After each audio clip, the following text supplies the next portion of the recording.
Don't you move! I don't care who you think you are. You don't tell me how to do my job. I am a federal judge. You are out of line and you have no authority here. Authority? I am the authority out here. Badge beats robe every time. Your Honor, you're not Turn in the around. courtroom Hands now. behind your back. I don't... At 9:14 a.m. on a quiet Sunday morning in Bethesda, Maryland, a black Chevrolet Suburban with federal plates came to a hard stop in front of a two-story colonial home. 4 ICE agents in tactical vests jumped out before the engine had fully settled. The lead agent, Craig Pollard, 43, moved fast up the driveway, eyes locked on a black woman loading 2 children into a silver sedan. A girl, 11, clutching a Bible. A boy, 8, adjusting his clip-on tie. They were dressed for church. She was Federal Judge Denise Ibarra-Osei, a sitting United States District Court judge appointed by presidential nomination and confirmed by the Senate. But to Pollard, none of that mattered. What he saw was a black woman in a nice neighborhood, and what he had already decided before his boots touched the driveway was that she didn't belong. "Ma'am, stop what you're doing. Identify yourself." She turned calmly. "I'm Judge Denise Ibarra-Osei, United States District Court. This is my home." Who are you and what is the purpose of this visit? We have reason to believe an undocumented individual is harboring at this address. Step away from the vehicle. Do you have a warrant? Pollard smirked. "We don't need one, ma'am. Exigent circumstances." That is legally incorrect, and I say that as someone who rules on Fourth Amendment cases. Pollard stepped closer. "Sure you are." Behind her, both children began to cry. And what none of them knew was that every second of what was about to happen was already being recorded. A neighbor's Ring doorbell had activated the moment the Suburban pulled up. A dash cam 2 houses down was running on loop, and a jogger at the end of the block was holding up his phone, recording video that within 48 hours would be seen by millions. To understand the full weight of what those agents did on that driveway, you have to understand who they did it to. Denise Ibarra-Osei was born in Baltimore, the daughter of a Nigerian immigrant father who spent 30 years as a professor of political science at Morgan State University, and a black American mother who was a public school principal for nearly 2 decades. She graduated top of her class at Howard University's School of Law, where professors later described her as the kind of student who didn't just study the law, but understood its architecture. She clerked for a Fourth Circuit judge, then spent a decade as a federal prosecutor, building a record described internally as relentless but fair. At 39, she was nominated to the United States District Court. Her Senate confirmation lasted less than 2 hours. No objections were raised. For 8 years, she presided over complex civil rights cases, immigration disputes, and federal criminal trials, with a reputation for precision, fairness, and an absolute intolerance for anyone who tried to cut corners with the Constitution. She lived modestly. She drove the same car for 6 years. She attended the same church every Sunday. She mentored young people in her community and had never once used her title to seek special treatment.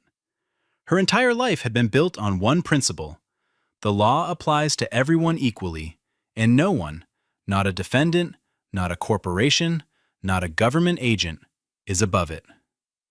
And now, standing on her own driveway with her children crying behind her, she was about to find out whether the system she had dedicated her life to would apply that same principle to her. Craig Pollard had been in federal law enforcement for 16 years, and in that time, he had built a reputation that depended entirely on who you asked. To his supervisors, he was a high-output agent. Aggressive, yes, but effective. His arrest numbers were consistently among the highest in the region. To the families he had raided, he was something else entirely. Pollard had started in customs before transferring to ICE after a series of internal complaints about aggressive overreach that his previous department quietly wanted off their books. The transfer was lateral. No discipline, no flag in his file. Just a fresh start in a new agency that rewarded exactly the kind of behavior his old one was tired of defending. He ran what colleagues called cowboy operations: minimal paperwork, no advanced coordination with local law enforcement, maximum intimidation at the door. At least 9 formal complaints had been filed against him by Latino and Black families, alleging unlawful entry, racial profiling, and physical intimidation during raids. Every single one had been dismissed internally. His partner, Agent Bryce Kellerman, 36, had been with ICE for 8 years and had spent most of them one step behind Pollard. Kellerman never questioned an order, never challenged a call, never filed a report that contradicted his lead. He was the kind of agent who treated loyalty as a substitute for judgment. Behind them stood 2 junior agents, Fiona Hurst, 27, and Sam Odom, 25, both less than 2 years on the job. Neither had been briefed on the operation beyond an address and a vague instruction from Pollard to stay sharp and follow his lead. Both would later testify that something felt wrong the moment they pulled onto that street. But on that driveway, standing behind a senior agent with 16 years and a record their supervisors had never questioned, neither one said a word.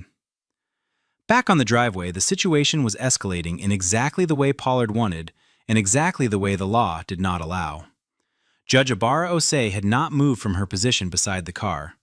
Her children were behind her. Her voice had not risen. I am asking you again, do you have a warrant authorizing entry or detention at this address? Pollard's jaw tightened. I already told you, ma'am, exigent circumstances. We have credible information that an undocumented individual is inside this residence. And I am telling you, as a federal judge who rules on exactly these matters, that nothing about this situation meets the legal threshold for exigent circumstances. You have no warrant. You have no verified threat. You have no right to detain me or enter my home. Pollard's face flushed. He shifted his weight forward. You're obstructing a federal operation. I am exercising my constitutional rights, and I am now asking for your supervising officer's name and badge number. That was the moment Pollard lost whatever thin claim to procedure he had left. He turned to Kellerman and gave a short nod. Kellerman stepped forward and grabbed the judge's left arm just above the elbow. Hard. Her 11-year-old daughter screamed from the back seat of the car. Her 8-year-old son bolted from the other side and ran toward his mother. Agent Odom, following Pollard's lead without thinking, stepped into the boy's path and physically blocked him with an outstretched arm. The child stumbled and fell onto the driveway. Across the street, a front door opened, then another. Neighbors stepped onto porches and lawns, some still in robes, some already holding phones. The jogger at the end of the block had not moved. His phone was still recording. Within the next 90 seconds, at least 6 additional cameras would be pointed at that driveway, and not one of them would miss what came next. Pollard pointed at the ground. Turn around. Put your hands behind your back. Judge Ibarra Osei did not move. She did not raise her voice. She did not resist physically.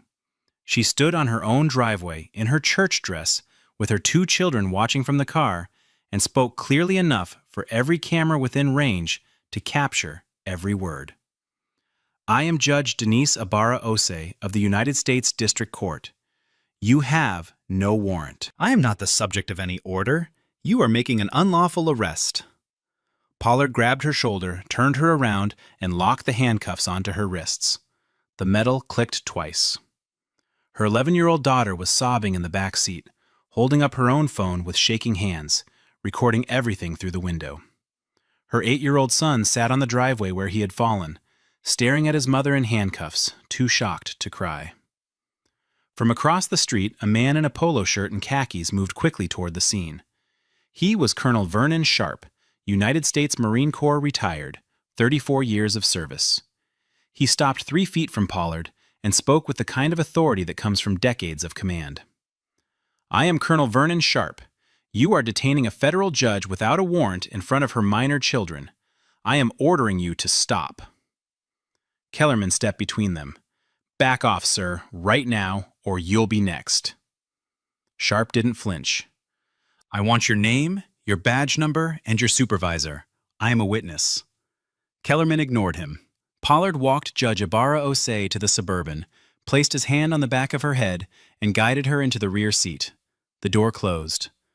The children stood on the driveway, alone, watching the black SUV pull away with their mother inside. No one from that team looked back. The SUV had not reached the end of the block before the neighborhood began to move. Colonel Sharp was on his phone within seconds, calling contacts he had built over 3 decades of military service.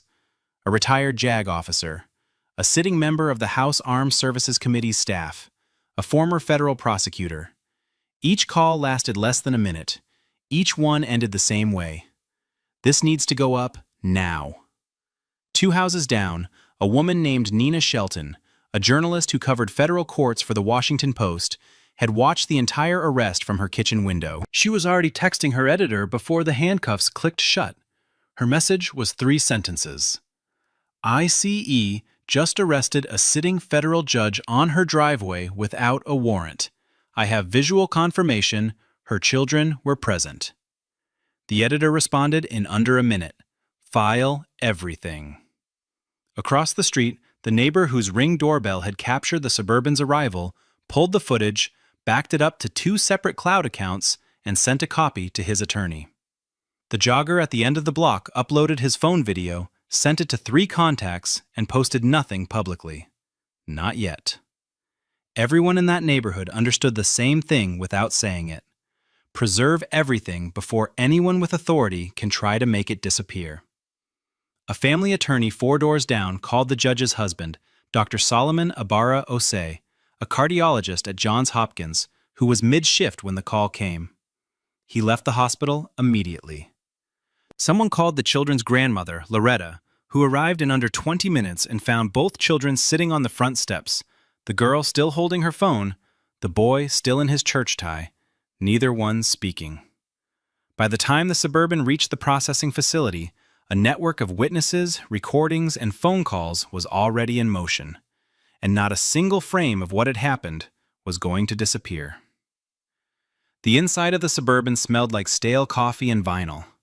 Judge Ibarra Osei sat in the back seat, hands cuffed behind her, posture straight, eyes forward. She said nothing. The dash cam, mounted just below the rearview mirror, recorded everything, including the conversation in the front seat that Pollard and Kellerman apparently forgot was being captured. "Everybody's a judge now," Pollard said, glancing in the mirror. Kellerman laughed. "She'll calm down once she's in the system. They always do." The drive to the regional ICE processing facility took 22 minutes. When they arrived, Judge Ibarra Osei was walked through a side entrance, photographed against a gray wall, fingerprinted on a digital scanner, and handed a plastic wristband with a barcode. No phone call, no opportunity to contact an attorney, no explanation of charges, because there were none. She was placed in a holding cell with 11 other detainees, mothers holding toddlers, an elderly man sitting on the floor because there were not enough benches, 2 teenage girls who had been separated from their family during a raid that morning. The fluorescent lights buzzed overhead. The room smelled like disinfectant and fear. Judge Ibarra Osei sat down beside a young woman, no older than 22, who was shaking and crying quietly. The judge spoke to her in a low, steady voice.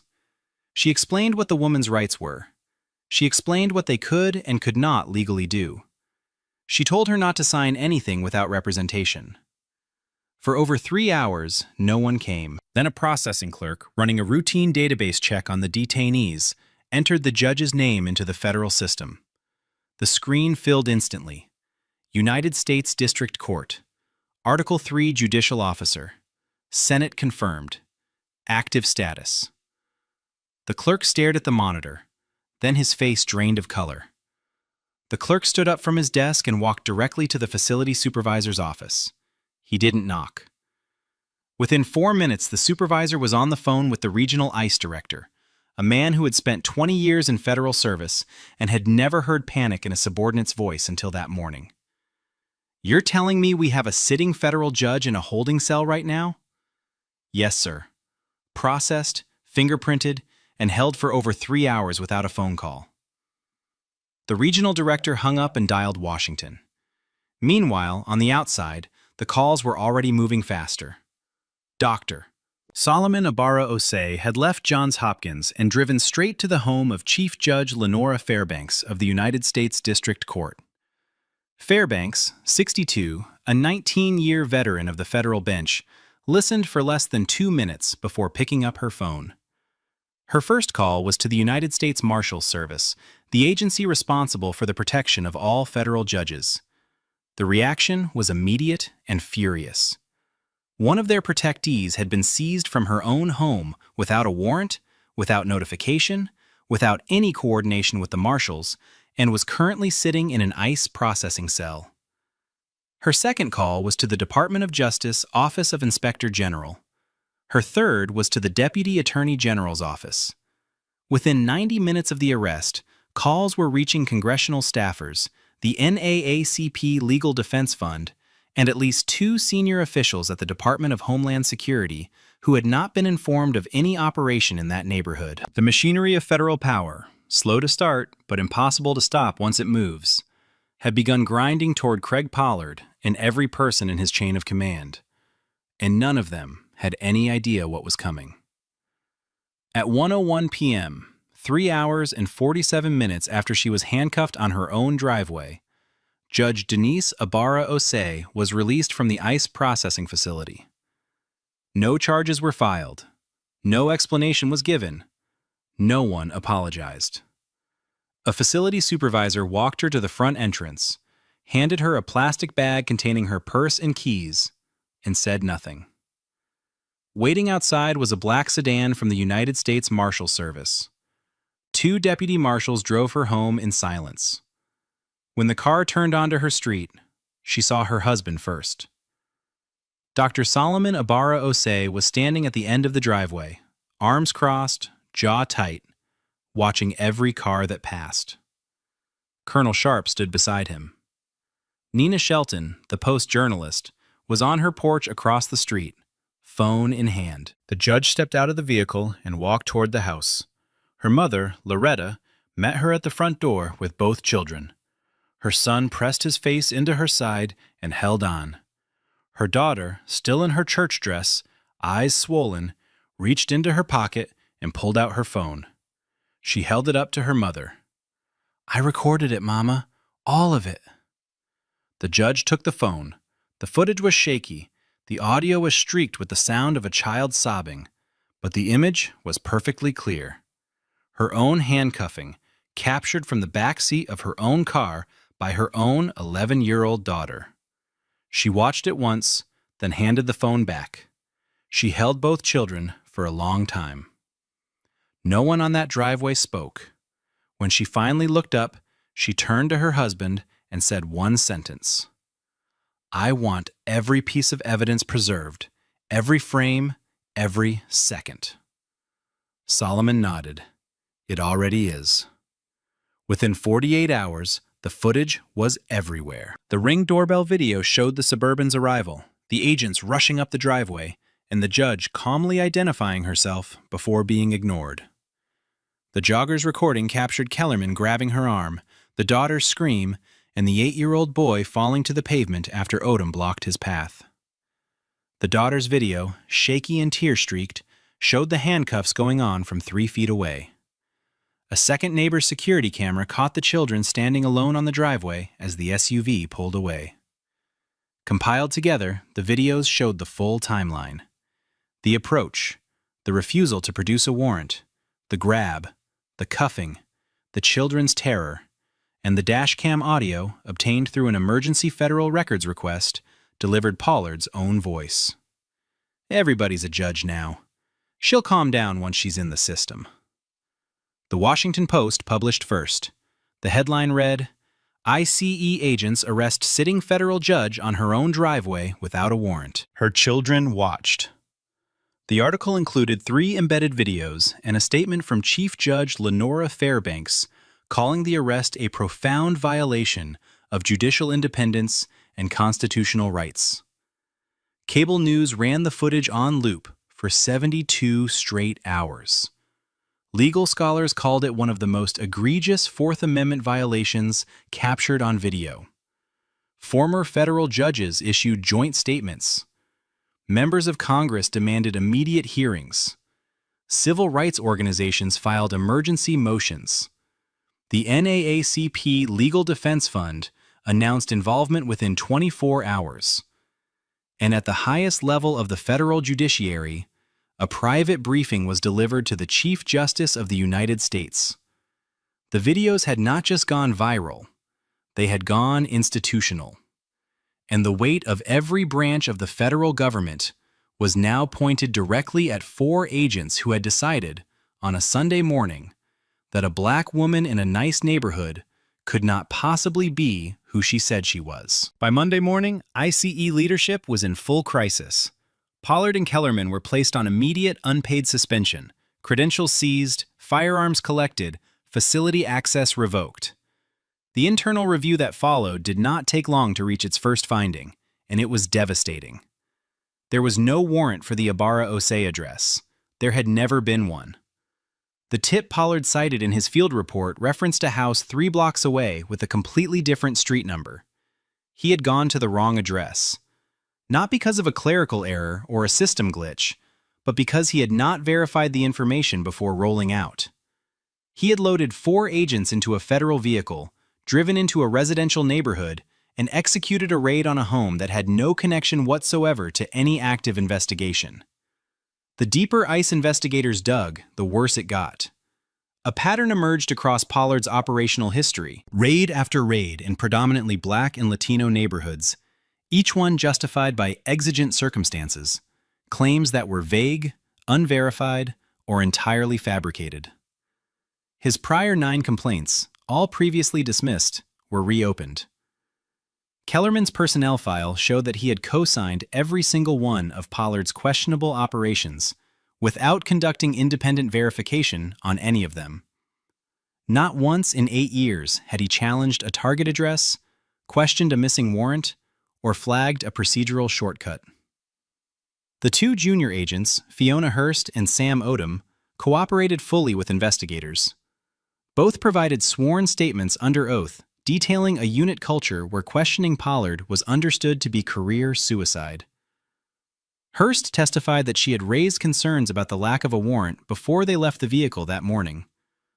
Pollard's response, captured in her written account, was 3 words: "Just follow me." The Department of Justice Office of Inspector General opened a formal investigation within 72 hours.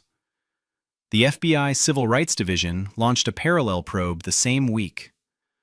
Grand jury subpoenas were issued for Pollard, Kellerman, and 3 of their supervisors who had approved or ignored operations flagged in prior complaints. Pollard was called to testify first. His attorney, a former federal defender with 20 years of experience, advised him in the strongest possible terms to invoke the Fifth Amendment. Pollard refused.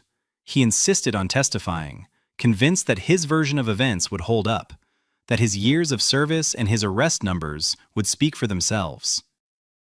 They did not. Under questioning, Pollard contradicted the video evidence multiple times. He claimed the judge had been aggressive and uncooperative. The footage showed her standing still, with her hands visible, speaking in a calm and measured tone. He claimed he had announced the warrant authority before approaching. The Ring doorbell audio captured no such announcement. He claimed the children were never in distress. The daughter's recording showed an 8-year-old boy on the pavement and an 11-year-old girl sobbing behind a car window. Kellerman, called in the following week, did not last 10 minutes. Faced with the dashcam footage, the compiled video timeline, and the internal review confirming there had never been a warrant for that address, he broke. He admitted under oath that they had no warrant, no verified tip for that home, and no valid exigent circumstances. When pressed on how the address was selected, Kellerman said that Pollard chose the house based on what he described as the neighborhood profile. Federal prosecutors then played the dashcam audio for the grand jury. Pollard's own voice filled the room. "Everybody's a judge now. She'll calm down once she's in the system." No one in that room needed to hear anything else. 3 weeks after her release, Judge Ibarra Osei retained attorney Vivian St. Clair of the Constitutional Defense Alliance, one of the most respected civil rights litigators in the country. St. Clair had spent 22 years building a record of landmark cases against federal agencies and had never lost a case she took to trial. She reviewed the evidence in less than a day and told the judge the same thing every attorney who saw the footage already knew. This case was airtight. The federal civil rights lawsuit was filed in the United States District Court and named Craig Pollard, Bryce Kellerman, the Regional ICE Field Office, and the Department of Homeland Security as defendants. The suit alleged unlawful arrest, racial profiling, Fourth Amendment violations, emotional distress inflicted on minor children, and a systemic pattern of unchecked racial bias within the unit. The discovery phase produced what St. Clair later called the worst internal communications she had ever seen in a federal agency. Depositions revealed emails between agents in Pollard's unit containing racist jokes about black homeowners in affluent neighborhoods. Text messages between Pollard and Kellerman referred to black residents in the areas they patrolled using slurs. One message from Pollard, sent 3 days before the arrest, read, "Half these people in these houses don't belong there anyway." Kellerman had responded with a laughing emoji. The messages were entered into the record alongside the video evidence, the dashcam audio, the internal review confirming the wrong address, and the sworn statements from Hearst and Odom describing years of unchallenged misconduct.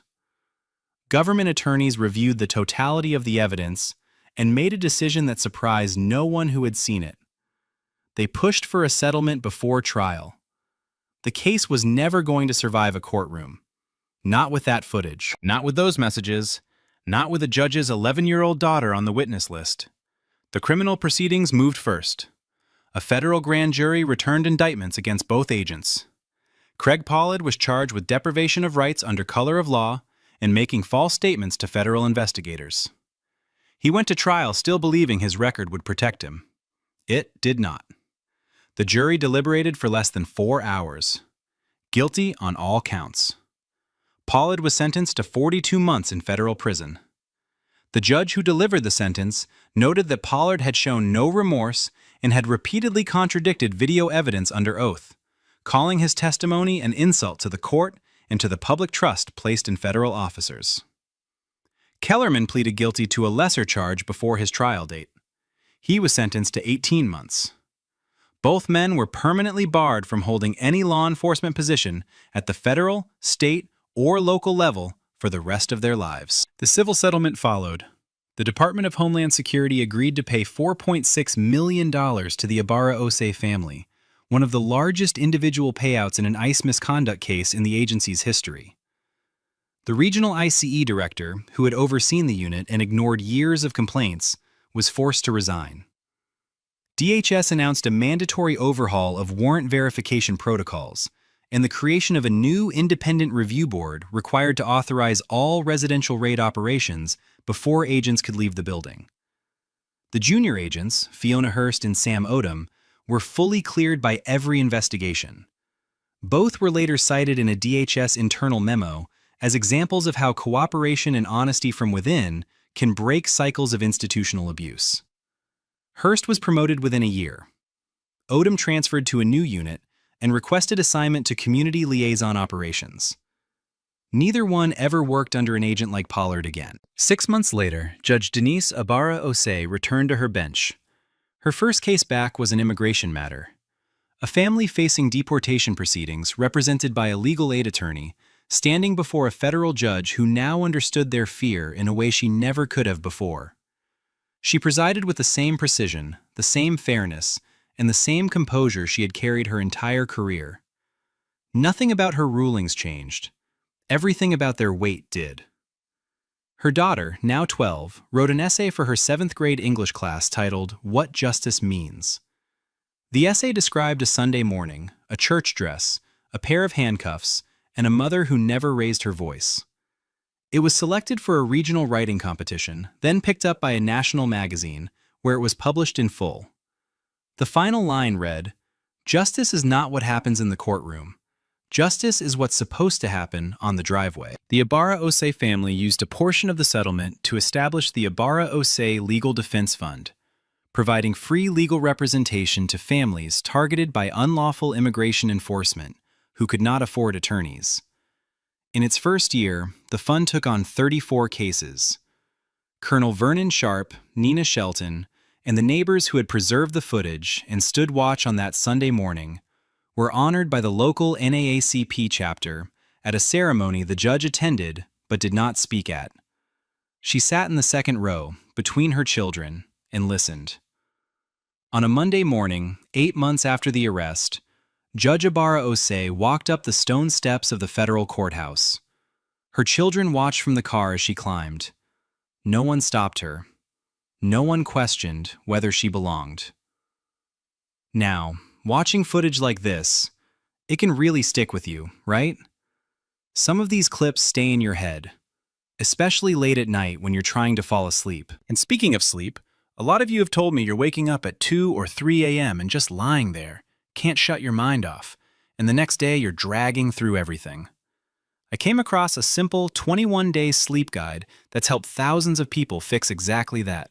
No pills, no apps, no gadgets, just a step-by-step plan that actually works. It's only $15. I put the link in the description if you want to check it out. All right, I'll catch you in the next one.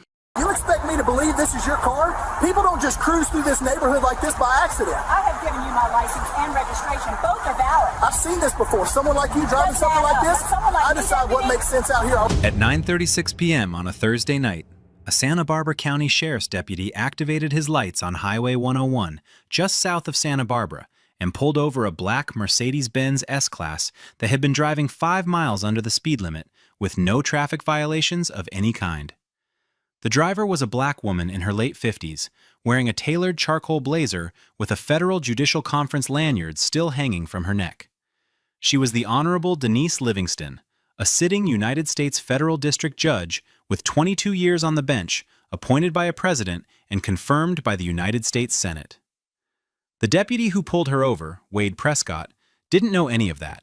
He saw a black woman driving an expensive car through a wealthy zip code at night, and in his mind, that was enough.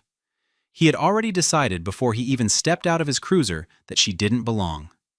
His dash cam was recording, his body cam was rolling, and so was hers, a personal dash cam she had installed on her windshield 3 years earlier after a traffic stop in Ventura County where the officer's body cam conveniently malfunctioned and her complaint went nowhere.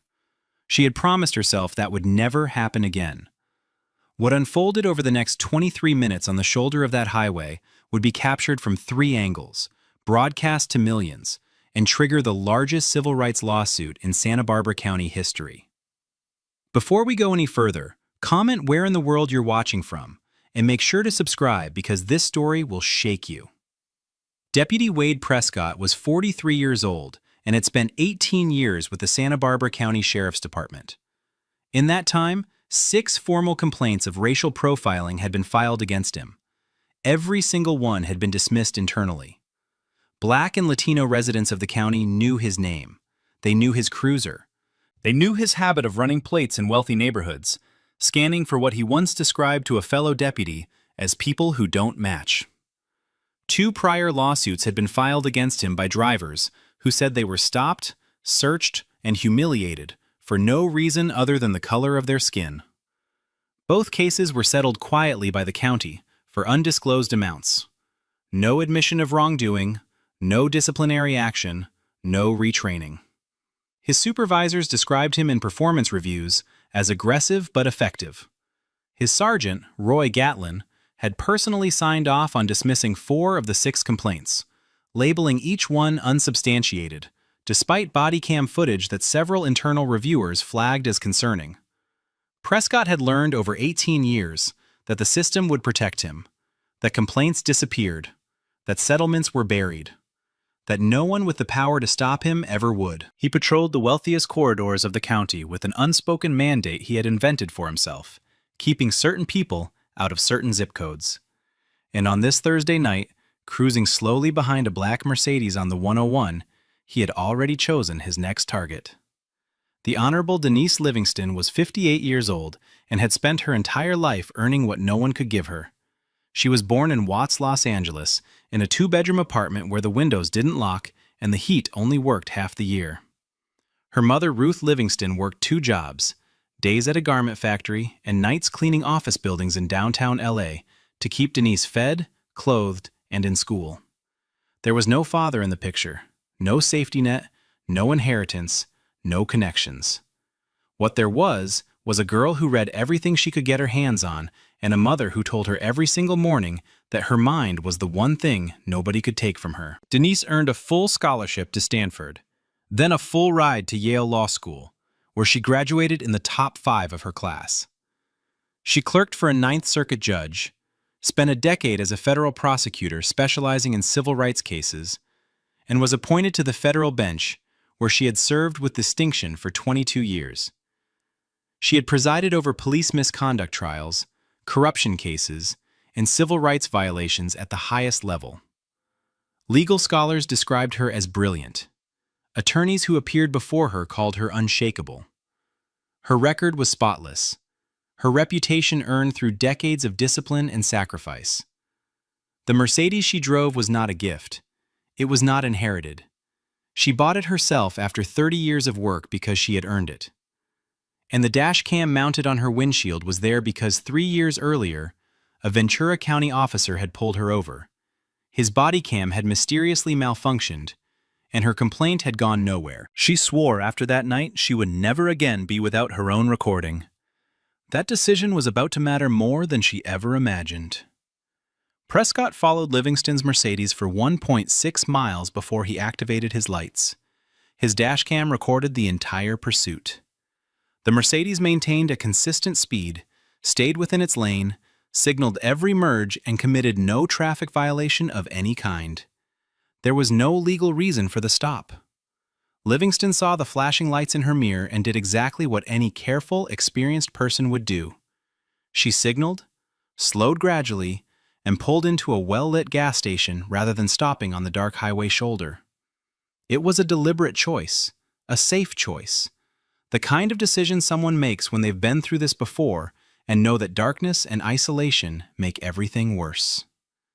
Prescott stepped out of his cruiser and approached the driver's side window.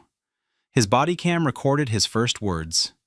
"License and registration. Where are you headed tonight?" Livingston already had both documents in her hand. She passed them through the window without hesitation.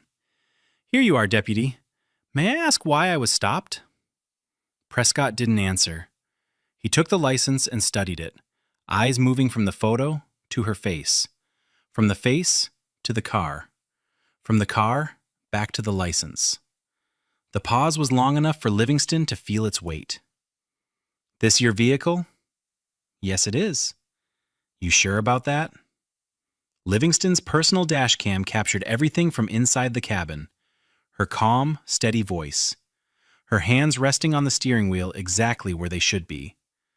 And the shift in Prescott's tone.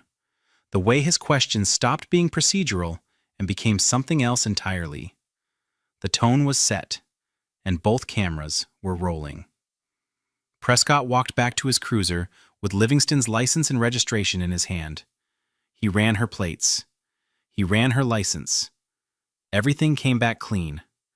No warrants, no violations. No flags of any kind. The registration was current, the insurance was valid. The vehicle was registered to Denise Livingston at a residential address in Santa Barbara County. The name on the registration matched. The name on the license matched the face of the woman sitting calmly behind the wheel. There was nothing. No probable cause, no reasonable suspicion, no legal justification to continue the stop for even one more second. Any officer following the law would have walked her documents back to her window, handed them over, and wished her a good night. Prescott picked up his radio instead. He told dispatch he had a suspicious vehicle, possible stolen, driver not matching registration. His body cam recorded every word. The registration matched, the license matched, the face matched. He fabricated the suspicion because the truth gave him nothing to work with. A second unit arrived within minutes. Deputy Kara Nolan, 29 years old, 2 years on the job. She parked behind Prescott's cruiser and walked to his window for a briefing. Whatever he told her was enough. She didn't question it. She didn't verify it. She followed his lead without hesitation, the way she always did. The way officers with no confidence and no backbone always do when paired with someone louder and more certain. Prescott returned to Livingston's window. "Step out of the vehicle." Livingston's voice remained steady. "Deputy, I've given you my license and registration. Everything is valid. Why am I being asked to step out?" Prescott's tone dropped. "Step out of the vehicle now, or you will be removed." Both cameras recorded the threat. Livingston's dash cam captured her face, calm but alert, the expression of a woman who understood exactly what was happening and knew it was about to get worse. Livingston opened the door slowly and stepped out with her hands visible at her sides. She was wearing a tailored charcoal blazer, pressed trousers, and heels. A Federal Judicial Conference lanyard was still around her neck. Everything about her appearance said she was returning from a professional event. Nothing about her said threat. Nothing about her said suspicious. Nothing about her said anything other than a woman driving home after a long day of work. Prescott pointed at the hood of the Mercedes. "Hands on the vehicle." Livingston placed her palms flat on the hood. The metal was still warm from the engine. She could feel the grit of highway dust under her fingers. She spoke clearly, her voice carrying the precision of someone who had spent 22 years choosing her words inside a federal courtroom. "Deputy, I want you to know that I am a United States Federal District Judge. I am returning from a judicial conference in Los Angeles. My credentials are in my bag on the passenger seat. You are making a serious error." Prescott's body cam captured his response without flinch or hesitation. "I don't care if you're the Queen of England. People lie about who they are all the time. Someone like you driving this car in this neighborhood? I've seen it before. Someone like me." Livingston repeated the words slowly, making sure every microphone within range picked them up. Prescott didn't answer. He turned to Nolan and told her to search the vehicle. Livingston's voice cut through the night air. "I do not consent to a search. There is no probable cause. You have no warrant. I am invoking my rights clearly and for the record." Prescott didn't look at her. He nodded at Nolan. Nolan opened the passenger door of the Mercedes and began searching through the belongings of a sitting federal judge, without consent, without cause, and without any legal authority to do so.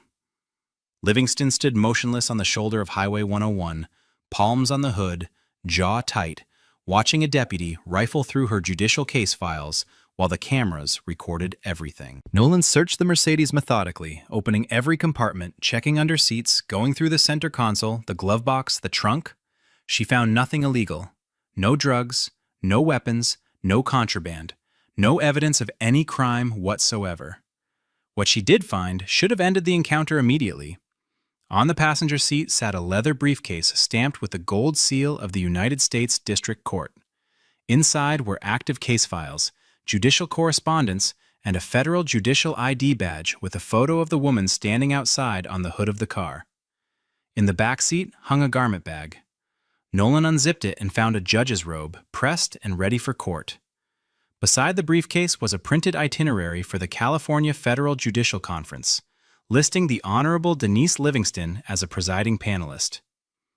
Nolan held up the judicial ID badge and showed it to Prescott. His body cam captured the moment clearly. He glanced at the badge, paused for exactly 2 seconds, then spoke. "Anyone can buy those online. That doesn't prove anything."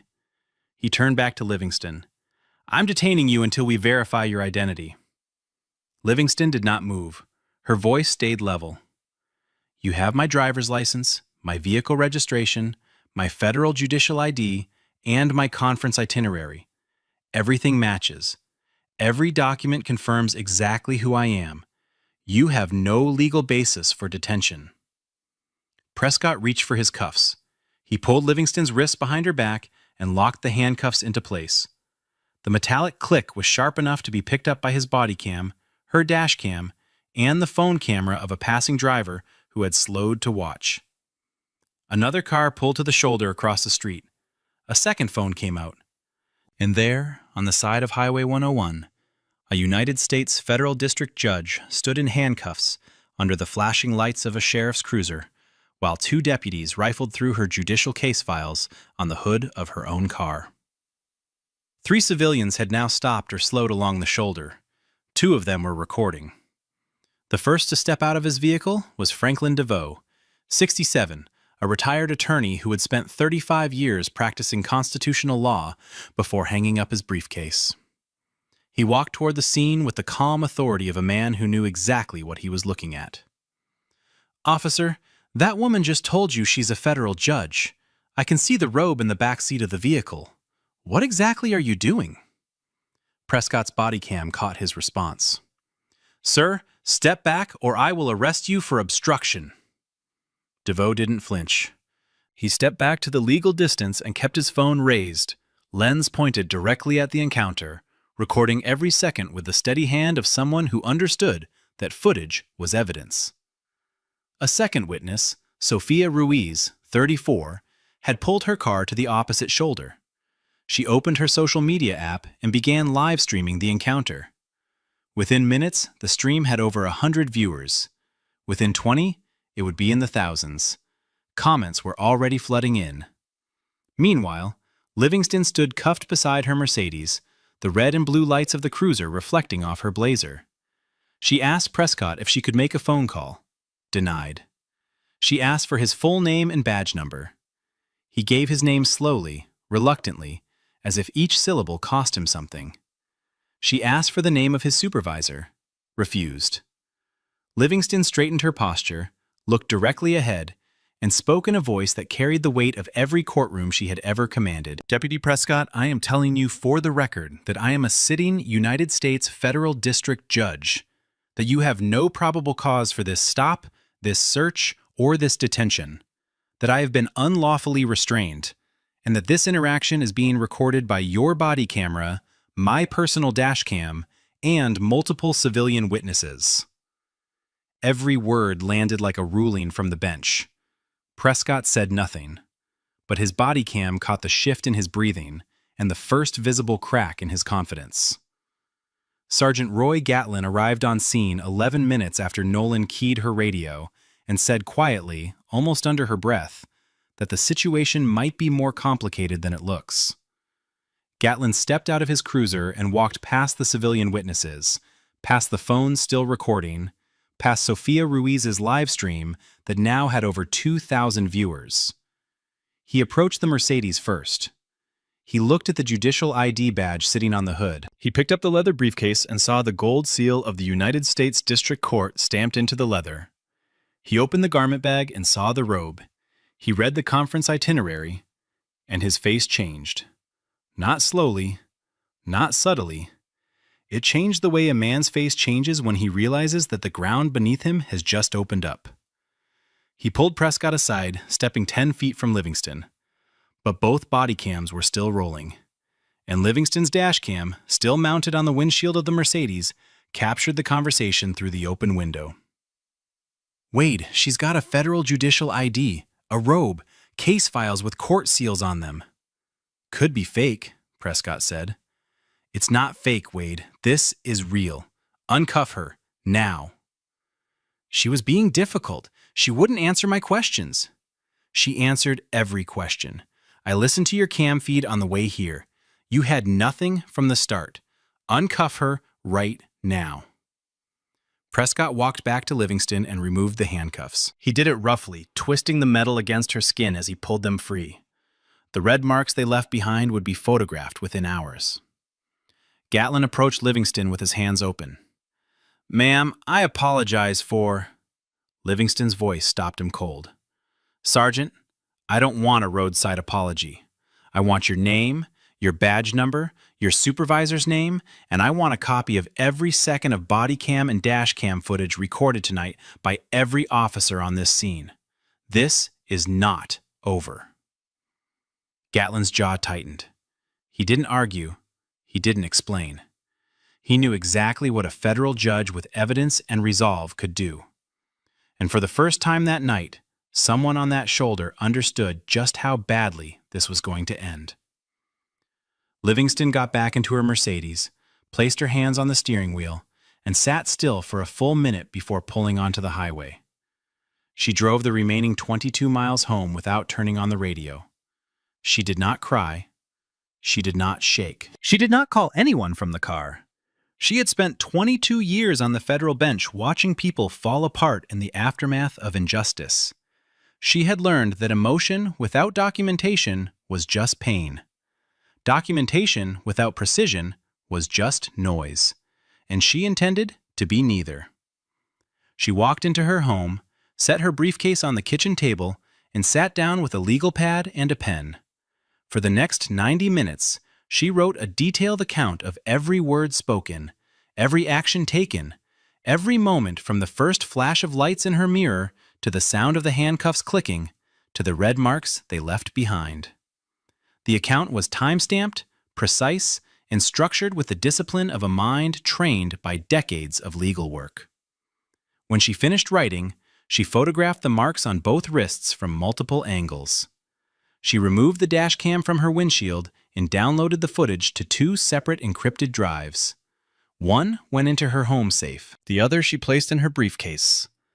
The next morning, she made 3 phone calls. The first was to the chief judge of her district. The second was to the NAACP Legal Defense Fund. The third was to Constance Favreau, a civil rights litigator with a reputation in California legal circles that made defense attorneys lose sleep. By noon, formal complaints had been filed with the Santa Barbara County Sheriff's Office, the California Department of Justice, the FBI's Civil Rights Division, and the United States Department of Justice Office for Civil Rights. This was not a local grievance submitted through a web form and left to gather dust in an internal affairs drawer.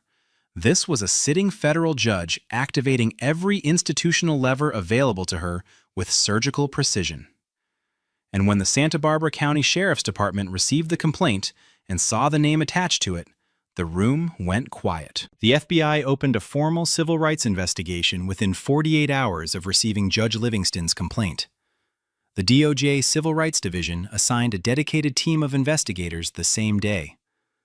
The Santa Barbara County Sheriff's Department launched its own internal affairs review, but the FBI made the hierarchy clear from the first phone call. This was now a federal matter. County cooperation was expected. County interference would not be tolerated. Investigators pulled Deputy Wade Prescott's full personnel record. What they found was not a single bad night. It was a pattern. 6 formal complaints of racial profiling over 18 years.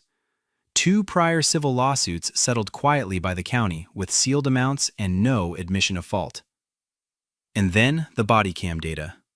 Investigators requested footage from every traffic stop Prescott had conducted in wealthy neighborhoods over the previous 2 years. There were 87 stops total.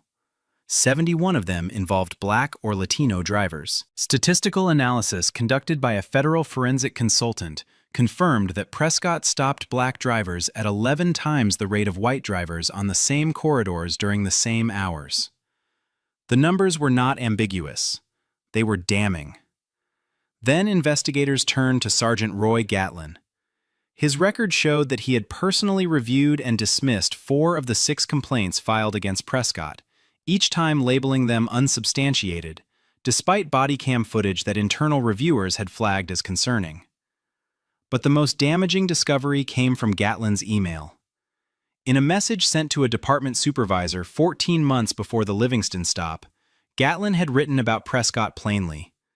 He's aggressive, but he keeps the right people paying attention. He's an asset. The right people. That phrase would be circled, highlighted, and read aloud in depositions, in courtrooms, and eventually on national television. It became the 5 words that proved the department didn't just fail to stop Prescott. It valued what he was doing. Sophia Ruiz's live stream from the shoulder of Highway 101 had reached 4 million views within a week. The footage was shaky, shot from across the road in the dark, but what it captured was unmistakable. A black woman in a blazer, standing in handcuffs beside a Mercedes-Benz, while 2 deputies searched her car under flashing lights. When news outlets filed public records requests and obtained Prescott's body cam footage, the story detonated. Every major network ran the video. Cable news played it on loop. The moment Prescott said, "Someone like you driving this car in this neighborhood," was isolated, replayed, and analyzed frame by legal experts who called it one of the most blatant examples of racial profiling ever captured on an officer's own equipment. But it was one image that cut deeper than any clip. A single still frame pulled from a bystander's phone showing Livingston in handcuffs, her blazer creased from being pressed against the hood, and behind her, through the rear window of the Mercedes, the dark fabric of a federal judge's robe hanging in a garment bag. That image was shared millions of times in 72 hours. It was printed on protest signs. It appeared on the front page of newspapers across the country. It became the photograph that defined the case. The Santa Barbara County Sheriff held a press conference. He stood behind a podium and called the incident isolated. He said the department takes all complaints seriously and that an internal review was underway. He took no questions. That same afternoon, Constance Favreau held her own press conference on the steps of the federal courthouse. She stood beside a podium with no notes and announced a $35 million federal civil rights lawsuit filed against Deputy Wade Prescott, Sergeant Roy Gatlin, and the Santa Barbara County Sheriff's Department. The suit cited unlawful detention, racial profiling, excessive force, fabrication of probable cause, false statements to dispatch, conspiracy to deprive civil rights under color of law, and systemic failure to discipline or supervise officers with documented histories of racial bias. Favreau paused, looked directly into the cameras, and said this was not an isolated incident. This was a system that worked exactly the way it was designed to, and now that system would answer for it. The lawsuit moved through federal court, the very system Judge Livingston had served for 22 years. She was immediately and voluntarily recused from any involvement. The case was assigned to a colleague in another district, but the institution she had dedicated her career to would now be the one that examined, under oath, what had been done to her on the shoulder of a highway because of the color of her skin. Discovery was devastating. Prescott's full personnel file was opened for the first time outside the walls of the Sheriff's Department, and what it revealed was not a handful of mistakes by an otherwise competent officer. It was a career built on targeting people who looked a certain way in neighborhoods he believed they didn't belong in. Gatlin's emails laid bare the institutional architecture that allowed it. Memo after memo showed complaints received, flagged, and buried. But it was the depositions that broke the case open. 8 other Black and Latino drivers who had been stopped by Prescott in the same wealthy corridors over the previous 4 years came forward. Their accounts were almost identical. Expensive cars, quiet neighborhoods, no traffic violation, fabricated suspicion, humiliation. A Black cardiologist described being ordered out of his vehicle during a Sunday afternoon drive home from the hospital and forced to lie face down on hot asphalt in a $4,000 suit, while Prescott searched his car and found nothing. A Latina business owner described being handcuffed on the sidewalk in front of her 14-year-old daughter after picking her up from a private school in a neighborhood Prescott apparently decided she had no reason to be in. None of them had committed a crime. None of them had been charged with anything. Every single one of them had filed a complaint. And every single complaint had been reviewed and dismissed by Sergeant Roy Gatlin. The pattern was no longer suggestive. It was undeniable. Federal prosecutors opened a parallel criminal investigation into whether Prescott and Gatlin had engaged in a conspiracy to deprive citizens of their civil rights under color of law. The case had crossed the line from misconduct into something far more serious. The consequences came down like a chain of controlled demolitions, one after another, each one louder than the last. Deputy Wade Prescott was terminated from the Santa Barbara County Sheriff's Department for gross misconduct, racial profiling, unlawful detention, fabrication of probable cause, false statements to dispatch, and conduct unbecoming of a law enforcement officer. His law enforcement certification was permanently revoked by the state of California. He would never wear a badge again in any jurisdiction in the state. Then came the federal indictment. Prescott was criminally charged with deprivation of rights under color of law under 18 U.S.C. Section 242 and conspiracy to deprive civil rights under 18 U.S.C. Paragraph 241. The charges carried a combined maximum sentence of 10 years in federal prison. Sergeant Roy Gatlin was fired the same week for systematic failure to investigate complaints, complicity in a pattern of racial profiling, and falsifying internal affairs findings. He was indicted as a co-conspirator in the federal case. The man who had spent years signing off on Prescott's behavior now faced the same system he had helped Prescott evade. Deputy Kara Nolan was placed on immediate suspension, then terminated for failure to intervene during an unlawful detention and for conducting an illegal search of a vehicle without consent, without probable cause, and without a warrant. She had followed Prescott's lead without question. That silence carried its own price. 3 additional supervisors within the department were disciplined. 1 was demoted 2 ranks. 1 was forced into early retirement. A 3rd was suspended without pay pending further review. The $35 million federal lawsuit filed by Constance Favreau on behalf of Judge Livingston settled before trial. The exact amount was not disclosed, but legal observers familiar with the negotiations reported it was the largest civil rights settlement in Santa Barbara County history. But the money was not the sharpest edge of the outcome. The settlement included sweeping mandatory reforms imposed on the department. An independent civilian oversight board with full investigative authority. Mandatory bias training with annual certification requirements for every officer. Automatic external review of any complaint involving racial profiling. Real-time Bodycam auditing by a third-party monitor. And a public database tracking every traffic stop conducted by the department, categorized by race, location, time, and outcome, updated quarterly and accessible to anyone. The department that had protected Wade Prescott for 18 years would now operate under a microscope it could not remove. Judge Denise Livingston returned to the bench. She did not give interviews. She did not write op-eds.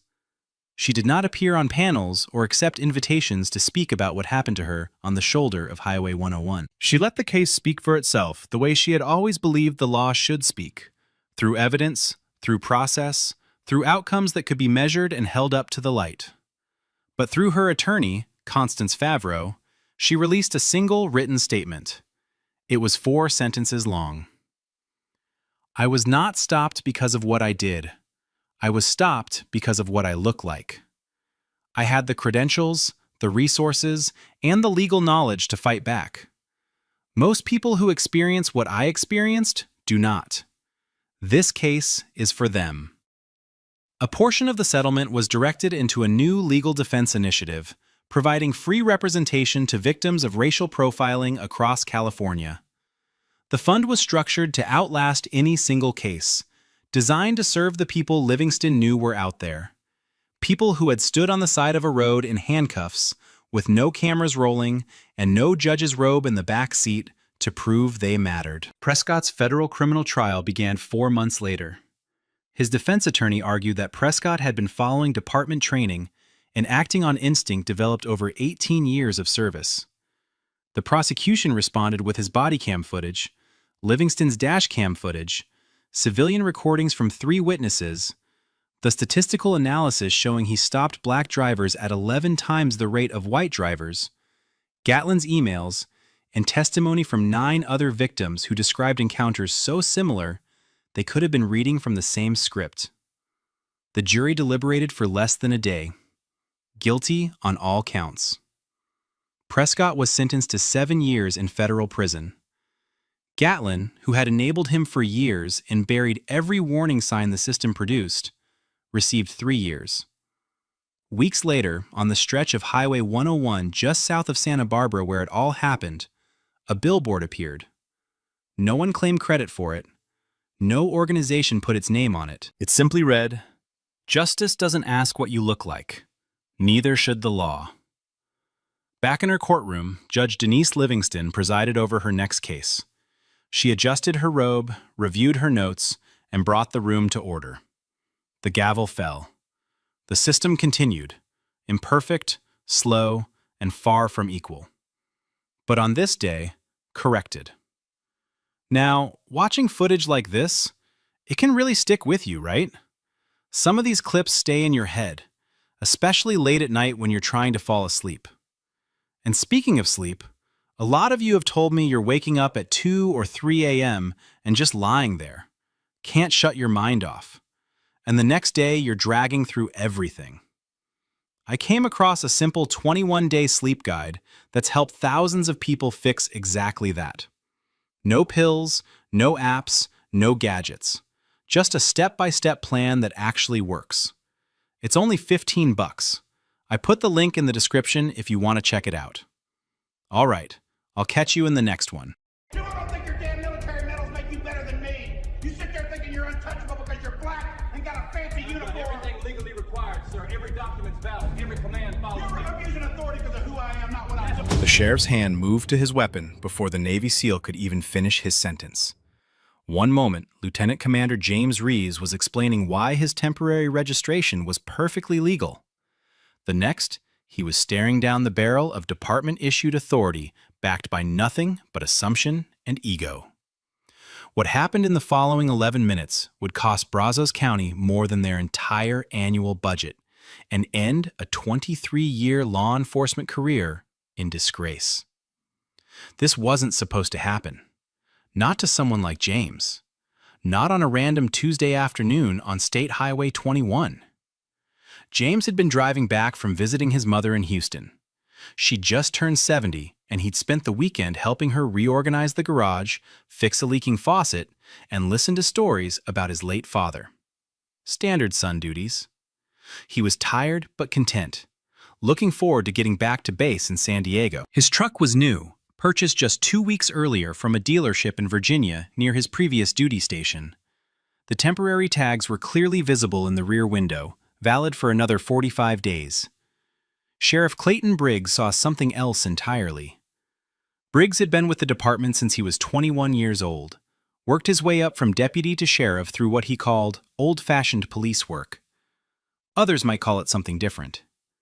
His record showed a pattern of stops concentrated in specific neighborhoods, targeting specific demographics.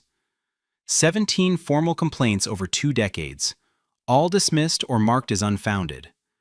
The system had protected him perfectly until the moment he decided to pull over the wrong person on the wrong day with a dashcam recording every second. The initial stop seemed routine enough. Briggs activated his lights and James pulled over immediately, hands visible on the steering wheel before the sheriff even approached. Textbook compliance. James had been through this before, more times than he cared to count. He knew the script by heart. But Briggs wasn't following any script. The sheriff approached the driver's side window with his hand already resting on his holster. Not hovering near it, actually resting on it, fingers drumming against the leather. James noticed immediately. His training kicked in, the same heightened awareness that had kept him alive during 3 combat deployments in hostile territories. This wasn't standard procedure. This was a man looking for confrontation. License and registration. The words came out flat. No courtesy, no explanation for the stop. James handed over his military ID along with his driver's license. He explained about the temporary registration, pointed to the clearly visible documentation in the rear window. He kept his voice calm, professional, exactly how the Navy had trained him to handle tense situations. Diffuse, don't escalate. Provide information, maintain respect, follow protocol.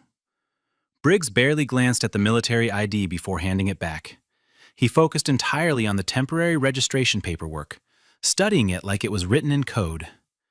James watched the sheriff's expression shift from scrutiny to something else. Not confusion, determination. The look of someone who'd already decided how this would end and was now just finding justification. The temporary tag looked suspicious. Briggs' voice had changed, harder now, accusatory. James felt his stomach tighten. Suspicious how? The paperwork was legitimate, issued by a licensed Virginia dealership, completely legal under federal interstate commerce regulations. Thousands of people drove through Texas every day with similar documentation. That's when Briggs asked James to step out of the vehicle. No reasonable officer makes that request during a routine traffic stop for a documentation check. James knew it. Briggs knew it. But Briggs had a badge and a gun and 23 years of getting away with exactly this kind of behavior. James had military training, combat experience, and the knowledge that one wrong move could end with him bleeding out on Texas asphalt while his mother wondered why he never made it home. He stepped out of the truck. The dashcam captured everything in crystalline detail. James, standing with his hands clearly visible, speaking in measured tones, explaining his military service, his recent purchase of the vehicle, the complete legitimacy of his documentation. Briggs, circling like a predator, finding fault with everything. The way James was standing, the tone of his voice, the fact that he was asking questions about why this stop was necessary. "You're being uncooperative." Briggs said it loud enough for the dashcam to catch every syllable. The accusation was absurd on its face. James had complied with every single request, provided every document asked for, maintained perfect composure despite increasingly hostile treatment. But Briggs needed James to be uncooperative, needed him to be a threat, because what came next required justification. Briggs called for backup. Within 6 minutes, 2 additional patrol units arrived. Neither deputy had any idea what they were responding to. Dispatch had reported a suspicious vehicle stop with an uncooperative driver. They pulled up expecting potential danger, and instead found a Navy SEAL standing next to his truck with perfect military posture, speaking respectfully to their sheriff, surrounded by documentation proving he'd done nothing wrong. Deputy Angela Martinez arrived first. 15-year veteran, solid record, no complaints. She immediately sensed something wasn't right about this situation. The second deputy, rookie officer named Kyle Chen, was too new to question anything. He just took position where Briggs directed him.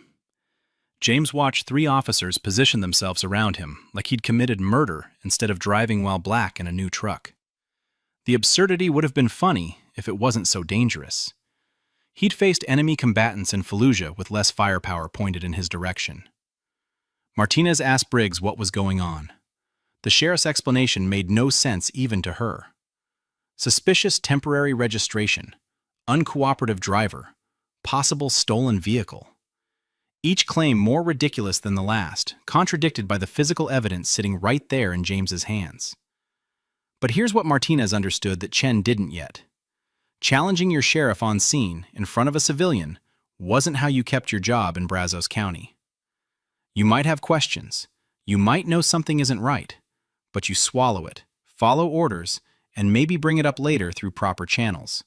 That's how the system works. That's how bad cops keep operating for decades. She took position and said nothing.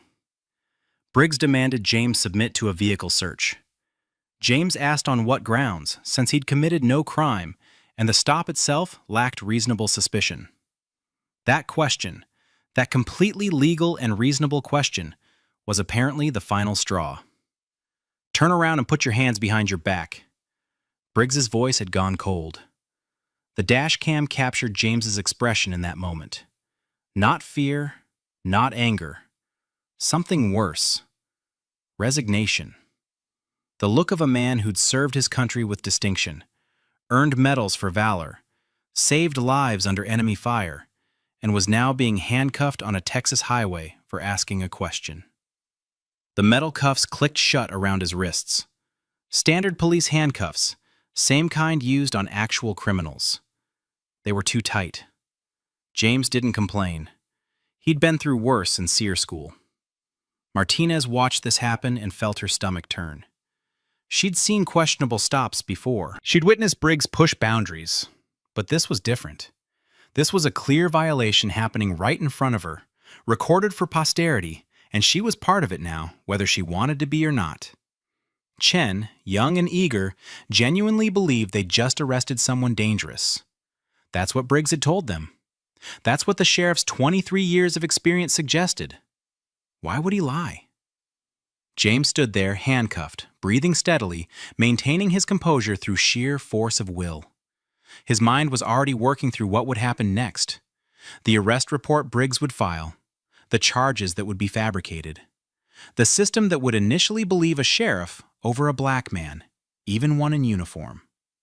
But James had something most victims of wrongful arrest don't have: resources, knowledge, connections, and most importantly, Irrefutable video evidence of every single second. What Sheriff Clayton Briggs didn't realize as he walked James toward his patrol car, what he wouldn't understand until lawyers started filing paperwork, was that he just made the most expensive mistake of his life. The patrol car's back seat was designed for criminals, hard plastic molded to be just uncomfortable enough, no handles on the inside of the doors, a metal grate separating front from back. James sat perfectly still, his hands cuffed behind him, watching the Texas landscape roll past through the window. Briggs was on the radio. James could hear fragments through the grate.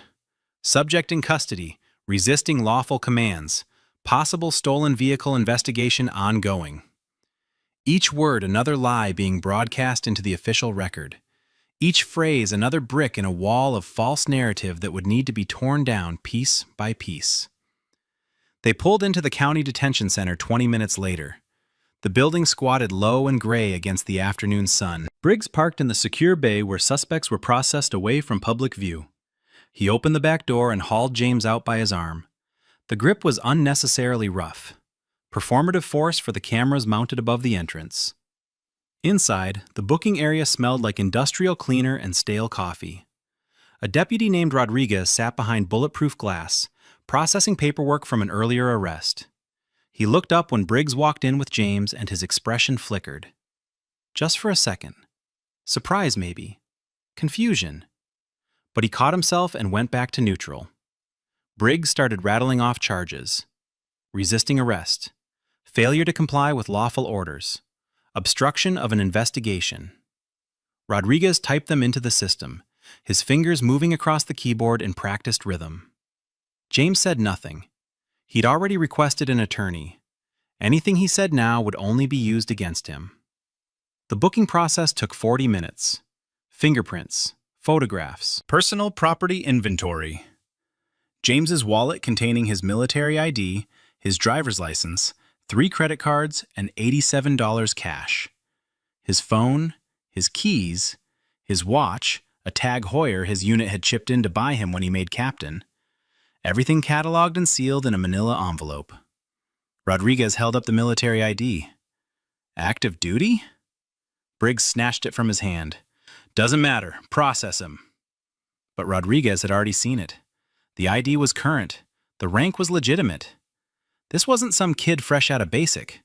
This was a captain in the United States Army sitting in handcuffs because he'd asked questions during a traffic stop. Rodriguez didn't say anything else, but James saw him glance at the wall clock and make a note on a separate piece of paper. The timestamp.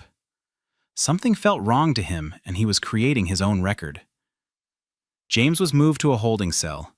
Concrete walls, metal bench, a toilet in the corner with no privacy. One other person occupied the space, a middle-aged man sleeping off whatever substance had landed him there.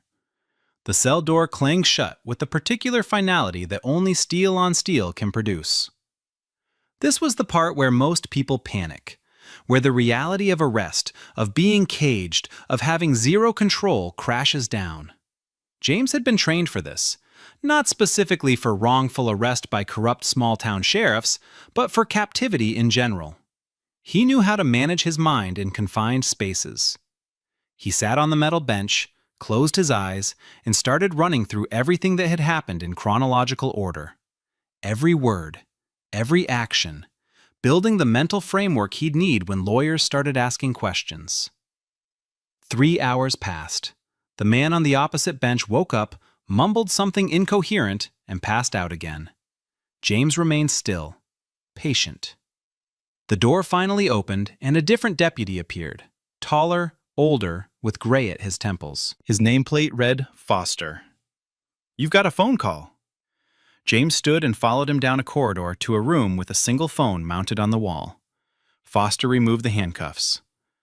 "Call's private. Take your time." The door closed. James picked up the receiver and dialed his attorney, a man named Vincent Shore, who handled legal affairs for several officers at Fort Hood. The phone rang twice before Shore answered. "James? I got a very interesting call from Brazos County about 30 minutes ago." "Tell me what happened." James laid it out, factual, chronological, no emotion, Just the sequence of events from the moment he saw the lights in his mirror to sitting in this room. Shore listened without interrupting. James could hear him typing notes on the other end. When James finished, there was a pause. Then Shore spoke, and his voice had changed, had an edge to it now. James, I need you to understand something. What you're describing isn't just a bad stop. This is a civil rights violation. This is deprivation of rights under color of law. This is going to be federal. I know. Do you? Because I don't think you understand how big this is about to get. This sheriff just arrested an active-duty military officer, on camera, with zero probable cause, and then filed false charges. Do you know what the DOJ does to cases like this? James didn't answer. He was starting to understand. Shore continued. I'm filing emergency motions tonight. You'll be out in a few hours. But James, this doesn't end with you walking out of that cell. This goes much further. I need you to document everything while it's fresh. Every detail. Every word he said. I'm also calling Fort Hood's legal office. Your command needs to know one of their officers is sitting in county lockup on bogus charges. The call ended. James hung up and Foster reappeared to escort him back to the cell. But something had shifted in Foster's demeanor. The way he walked. The way he held himself. Less like a corrections officer and more like someone trying to distance himself from whatever was about to happen. You need anything? Water? I'm fine. Foster nodded and locked the cell door again, but his expression suggested he knew exactly how not fine this situation actually was. James sat back down on the metal bench. The other occupant was awake now, staring at the ceiling. He glanced over at James. What'd they get you for? James considered not answering, but something about the mundane normalcy of the question made him respond. Traffic stop. The man laughed, a bitter sound that echoed off the concrete. Yeah, they're good at that around here. Real good at finding reasons. Outside the cell, beyond the walls and the locked doors, Shore was already in motion. He'd pulled the dashcam footage through an emergency discovery request, claiming exigent circumstances and potential evidence tampering. It took one phone call to a judge he'd worked with before. The judge, a former Marine, expedited everything. Shore watched the footage in his office, all 43 minutes of it. His paralegal stood behind him, watching over his shoulder. Neither spoke until it ended. The paralegal broke the silence first. He's finished, the sheriff. He's completely finished. Shore nodded slowly. He wasn't just finished. This was career-ending, pension-threatening, potentially criminal charges against him territory. The footage showed everything. The lack of probable cause, the escalation, the false statements, the wrongful arrest. All of it captured in high definition with timestamps. But Shore also knew something else. Cases like this, even with perfect evidence, could take years. The system protected its own. Police unions, qualified immunity, the blue wall of silence. Briggs had 23 years on the job. He'd have support. He'd have lawyers. He'd fight this with every resource available. So Shore made another call. This one to a contact at the ACLU, then another to a civil rights attorney in Dallas who specialized in police misconduct, then a third to a journalist who'd covered similar cases. By midnight, 5 different organizations knew James's name and had copies of the footage. Back in the cell, James had no idea this machinery was already turning. He just sat there, breathing steadily, maintaining his composure. The man across from him had fallen asleep again. The fluorescent lights hummed overhead. Somewhere down the corridor, someone was yelling at a deputy about their medication. James closed his eyes and thought about his daughter. She was 7. Too young to understand why Daddy wasn't home tonight. His wife would shield her from this, come up with some explanation about work. But eventually, she'd be old enough to ask questions. Old enough to understand that her father, who served his country, who wore the uniform, who did everything right, still ended up in handcuffs on a Texas highway. That thought, more than anything else that had happened today, made James angry. Not the scared, reactive anger that gets people hurt. The cold, focused anger that sustains you through long campaigns. The kind that doesn't burn out. He opened his eyes and stared at the concrete wall. Briggs had made a mistake today. A catastrophic, career-ending, possibly life-altering mistake. And James was going to make absolutely certain everyone understood exactly what that mistake cost. Morning came with the sound of metal doors and shuffling footsteps. James hadn't slept. Every time he closed his eyes, he saw Briggs's face. That smirk. That absolute certainty that he could do whatever he wanted without consequence. A deputy James hadn't seen before unlocked the cell. Breakfast trays were distributed on plastic traps. Powdered eggs, gray meat that might have been sausage, toast that bent like rubber. James ate mechanically, forcing down the calories. He'd learned in the military that you eat when food is available. You never know when the next meal is coming. 2 hours later, another deputy arrived. This one was older, probably close to retirement. His name tag read Sullivan. He told James he was being transferred to county for arraignment. The process was slow and deliberate. More paperwork, more waiting. James was handcuffed again, the metal biting into his wrists in exactly the same spots as yesterday. The bruises were already forming, dark purple rings around both wrists. Sullivan noticed but said nothing. The transport van was cramped and hot. 3 other people were already inside, separated by metal mesh. Nobody spoke. The drive took 40 minutes through flat Texas countryside. Strip malls gave way to fields, then back to developed areas as they approached the county seat. The courthouse was a massive concrete structure that looked like it had been built in the 70s and never updated. Beige walls, narrow windows, American flag hanging limp in the still morning air. James was processed again. Different facility, same routine. Fingerprints even though they already had them. Photograph even though they already took one. More questions even though he'd answered them all yesterday. The system grinding forward with bureaucratic indifference. He was placed in a holding cell with about 15 other people, all waiting for their turn before the judge. Some looked terrified.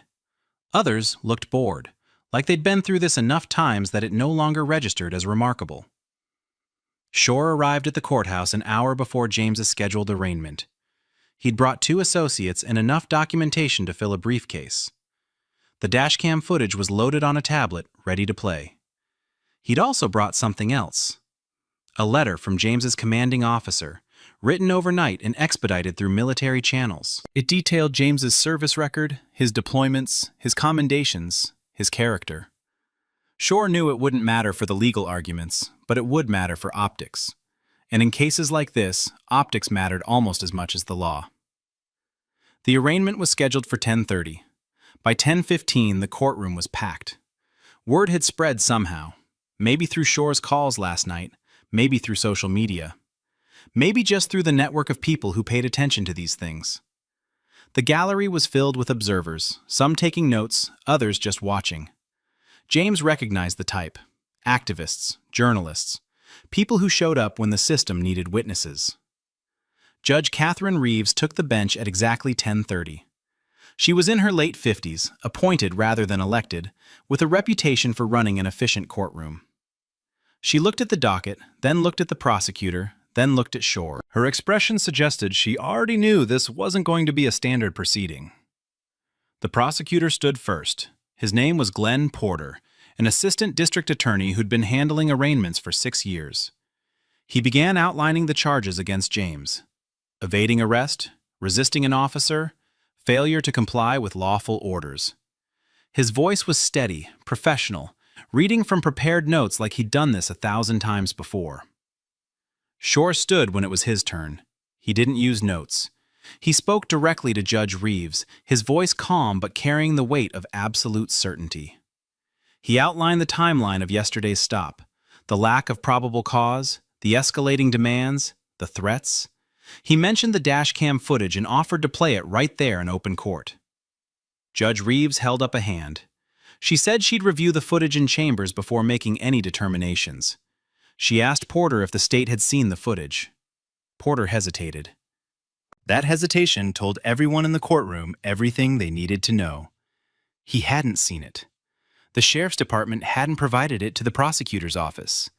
They'd arrested James, filed charges, and moved forward without bothering to review their own evidence. Judge Reeves's expression changed.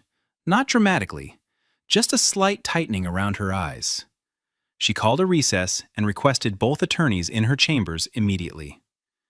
James was led back to the holding cell. He sat on the concrete bench and waited. Around him, other defendants whispered to each other, speculating about what was happening. One man, probably in his early 20s, asked James what he'd done. James didn't answer. 30 minutes passed. Then 45. James counted the tiles on the floor. 87 visible from where he sat. He counted them 3 times to make sure. When the deputies finally came to retrieve him, their demeanor had changed. Not friendly, but different. More careful. They brought him back to the courtroom where Judge Reeves was already seated. Shore was at the defense table, his expression neutral, but his posture relaxed. Porter stood at the prosecution table, looking like someone had just told him his house was on fire. Judge Reeves spoke directly to James. She informed him that all charges were being dismissed without prejudice. She said the court had reviewed the evidence and determined there was insufficient basis to proceed. She also said something else. She was referring the matter to the State Attorney General's office for review of potential civil rights violations. The words hung in the air like smoke. James felt Shore's hand on his shoulder, a brief squeeze of reassurance. The judge continued. She stated for the record that the court found serious concerns about the conduct of the arresting officer. She noted that the dashcam footage raised questions about training, supervision, and departmental policies. She said these concerns extended beyond this single incident and warranted comprehensive investigation. Every word was being transcribed by the court reporter. Every word would become part of the permanent record. Every word was another nail in Briggs' professional coffin. Porter tried to salvage something. He stood and requested the dismissal be with prejudice, meaning the charges could never be refiled. Judge Reeves denied the request. She said the state needed to determine whether the evidence supported different charges against different defendants. The implication was clear. Maybe James shouldn't be charged. Maybe someone else should be. The courtroom erupted in whispers. Judge Reeves gavelled for order, then dismissed the proceeding. James walked out of the courthouse 20 minutes later, a free man for the first time in 18 hours. The sunlight felt aggressive after the fluorescent gloom of cells and courtrooms. Shore stood beside him on the courthouse steps, fielding questions from reporters who'd gathered outside. James said nothing. He just stood there, blinking in the bright Texas sun, trying to process that this part was over. But he knew it wasn't really over. This was just the beginning. Shore drove James back to the impound lot where his truck had been towed. The fees were astronomical. $217 for the tow, $90 per day for storage, administrative fees, processing fees, fees for fees. James paid with a credit card, each swipe feeling like another small injustice. His truck started on the first try. He sat in the driver's seat, hands on the steering wheel, staring through the windshield at nothing in particular. Shore tapped on the window. James rolled it down. "We're filing the lawsuit tomorrow. Federal court. Civil rights violations, unlawful arrest, false imprisonment, emotional distress. We're also filing a formal complaint with the State Police Oversight Board and requesting a Department of Justice investigation into the department's practices." Shore's voice was matter-of-fact, like he was discussing the weather. "This is going to get ugly. They're going to fight. They're going to try to destroy your credibility. They're going to dig into every aspect of your life looking for ammunition. You need to be ready for that." James nodded slowly. He understood.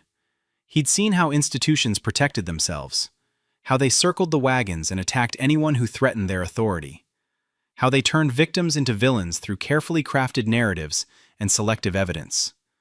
But he also knew something Briggs and the sheriff's department didn't. He'd been trained to withstand pressure. He'd operated in environments where mistakes meant death. He'd maintained composure under circumstances that would break most people. A smear campaign from a rural Texas sheriff's department wasn't going to rattle him. Shore seemed to read his thoughts. He nodded once, a gesture of respect between people who understood what real combat looked like. Then he walked back to his own car. James drove home slowly, obeying every traffic law with meticulous precision. Every stop sign was a complete stop. Every turn signal activated exactly when required. Every speed limit followed to the letter. He felt eyes on him the whole way. Probably paranoia. Probably just residual hypervigilance from yesterday. But maybe not. Maybe every cop in the county now knew his face, his truck, his license plate. Maybe he was marked. The thought didn't scare him. It made him angry again. That cold, focused anger that didn't fade. The lawsuit was filed on a Thursday morning in federal court. Shore didn't hold a press conference, but he didn't need to. The complaint was public record, and by noon, 3 news outlets had published stories with headlines that made the sheriff's department sound exactly as corrupt as they were. The document was 93 pages of methodical legal destruction. It named Officer Briggs, Sheriff Coleman, the department itself, and the county as defendants. It detailed every moment of the traffic stop, the illegal search, the fabricated arrest, the coordinated false testimony. It included timestamps from the dashcam footage that hadn't been released publicly yet. It quoted the audio of Briggs discussing how to justify the arrest after the fact. It presented evidence of a pattern. Turns out James wasn't the first person Briggs had targeted. Shore's investigators had found 7 other cases in the past 4 years where Briggs made arrests that were later dismissed or reduced to nothing. All 7 involved Black or Hispanic drivers. All 7 involved searches that found nothing illegal. All 7 resulted in people spending hours or days in custody before being released without charges or with charges that vanished mysteriously. The lawsuit demanded compensatory damages, punitive damages, legal fees, and a federal consent decree forcing the department to reform its practices under court supervision. The number attached to the demand was substantial: $3.7 million. The county's insurance carrier received the complaints and immediately contacted their lawyers. By Friday afternoon, those lawyers were in emergency meetings trying to assess their exposure. Their conclusion was grim. The dashcam footage alone made this case almost impossible to defend. The audio of Briggs and the other officer discussing how to justify the arrest was catastrophic. The pattern evidence suggested institutional problems that went beyond one bad cop. If this went to trial, a jury would eviscerate them. Monday morning, the sheriff's department held a press conference. Sheriff Coleman stood at a podium looking like a man who'd aged 10 years over the weekend. He announced that Officer Briggs had been placed on administrative leave pending an internal investigation. He said the department took allegations of misconduct seriously and was committed to transparency and accountability. He said he couldn't comment on pending litigation, but assured the public that his department operated with integrity. The reporters didn't buy it. They asked pointed questions about the pattern of dismissed cases. They asked why Briggs was still employed if the evidence was so damning. They asked if the sheriff planned to resign. Coleman deflected, repeated his prepared statements, and left without answering most of the questions. The internal investigation was a joke. Everyone involved knew it. Internal investigations almost always were. The investigator assigned was a sergeant who'd worked alongside Briggs for 6 years. The interviews were cursory. The conclusions were predetermined. 3 weeks later, the department announced that while Officer Briggs had made errors in judgment, there was insufficient evidence of intentional wrongdoing. He would receive additional training and return to duty with restrictions on conducting traffic stops without backup. Shore received the report and laughed out loud when he read it. He filed a supplemental complaint in federal court, arguing that the sham investigation proved the department's institutional corruption. He requested the judge expedite discovery so they could depose Briggs, Coleman, and every officer involved before the department could coordinate their stories further. The judge, a Carter appointee with a reputation for not tolerating law enforcement misconduct, granted the request. Depositions were scheduled for 6 weeks out. During those 6 weeks, James tried to resume normal life. He went back to work at the construction company, but the arrest had changed things. His supervisor was supportive, but some coworkers treated him differently. like he was fragile or dangerous or both. One guy actually asked if James was going to sue them too. The paranoia about being targeted by police never fully disappeared. Every time James drove anywhere, he watched his mirrors obsessively. Every patrol car he saw sent his heart rate spiking. He started taking different routes to avoid certain roads. He installed a second dash cam facing backward. The psychological toll was heavier than he'd expected. He found himself having trouble sleeping. When he did sleep, he dreamed about being handcuffed, about metal bars, about officers laughing while planting evidence. He started researching therapists who specialized in trauma but didn't actually call any of them. Admitting he needed help felt like giving Briggs another victory. Then the deposition started. Shore brought in an associate to help with the questioning. They spent 12 hours over 3 days deposing Briggs, and the officer fell apart spectacularly. Under oath, confronted with his own recorded words, and caught in multiple contradictions, Briggs couldn't maintain his story. He claimed he couldn't remember specific details. He blamed his training. He suggested James must have seemed suspicious for reasons he couldn't articulate. He denied racial bias while simultaneously describing his approach to traffic stops in ways that revealed obvious bias. Shore was relentless. He walked Briggs through every second of the encounter, forcing him to explain each decision. Why this car? Why this justification? Why search without consent? Why arrest for a non-existent warrant? The officer's answers became increasingly incoherent. At one point, Briggs actually said he felt threatened by James's military bearing. A decorated veteran sitting calmly in his truck was threatening because he sat up straight. The absurdity was documented in the deposition transcript for posterity. Sheriff Coleman's deposition was worse for the defense. He admitted under questioning that he'd received complaints about Briggs before. He acknowledged that the pattern of dismissed cases should have triggered review. He confirmed that departmental policy required supervisory approval for searches without consent, which Briggs had never obtained. He tried to defend his decision to support Briggs initially, but his explanation sounded hollow even to him. Shore asked one question that Coleman couldn't answer satisfactorily. If you believed Officer Briggs acted appropriately, why did you personally call the prosecutor to suggest dropping charges? Coleman stammered something about wanting to avoid unnecessary legal expenses. Shore let the answer hang there, speaking volumes through silence. The prosecutor who dropped the charges was deposed next. She was professional and careful, but her testimony was devastating for the defense. She confirmed that after reviewing the dashcam footage, she'd determined there was no probable cause for the arrest. She stated that she'd found the officer's justifications inconsistent with the evidence. She acknowledged that she'd recommended the county settle any potential civil suit quickly because their position was indefensible. 2 weeks after the depositions concluded, the county's lawyers requested a settlement conference.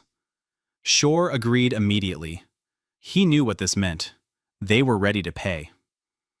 The settlement conference took place in a windowless room at the federal courthouse.